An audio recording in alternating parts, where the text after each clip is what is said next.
एक दफा का जिक्र है कि एक छोटे से गांव में मैक्स नाम का एक गधा रहता था। मैक्स एक सुस्त गधा था।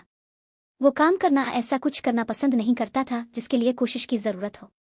मैक्स का मालिक एक मेहरबान बूढ़ा किसान फार्म के काम में मदद करने के लिए इसे सुबह सवेरे जगाने की कोशिश करता, लेकिन मैक्स बस पलट कर वापस सो जाएगा। किसान कहता, मैक्स आपको उठकर मेरी मदद करने की जरूरत है।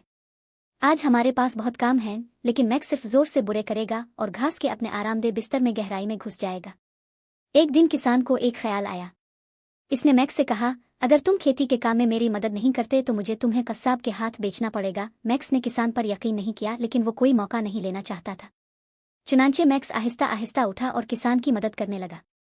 वो भारी भरकम सब्जियां मंडी ले जाता और खेतों में हल चलाता।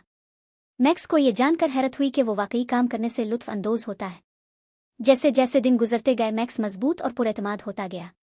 वो अब सुस्त नहीं था। किसान कहता, मैक्स आपको उठकर मेरी मदद करने की जरूरत है। आज हमें बहुत काम करने हैं। फार्म के तमाम कामों में किसान की मदद करके खुशी हुई। किसान को मैक्स पर फख्र हुआ और कहा, मैं जानता था कि तुम में ये सब कुछ था। तुम एक मेहनती गधा हो और मुझे खुशी है कि तुम्हें मेरे फार्म पर मौजूद है। मैक्स जिंदगी में एक मकसद हासिल करने और किसान की मदद करने के काबिल होने पर खुश था। इसने महसूस किया कि सुस्त होना इतना मजा नहीं है जितना इसने सोचा था। तब से मैक्स को गांव में सबसे ज्यादा मेहनत करने वाले गधे के तौर पर जाना जाता था।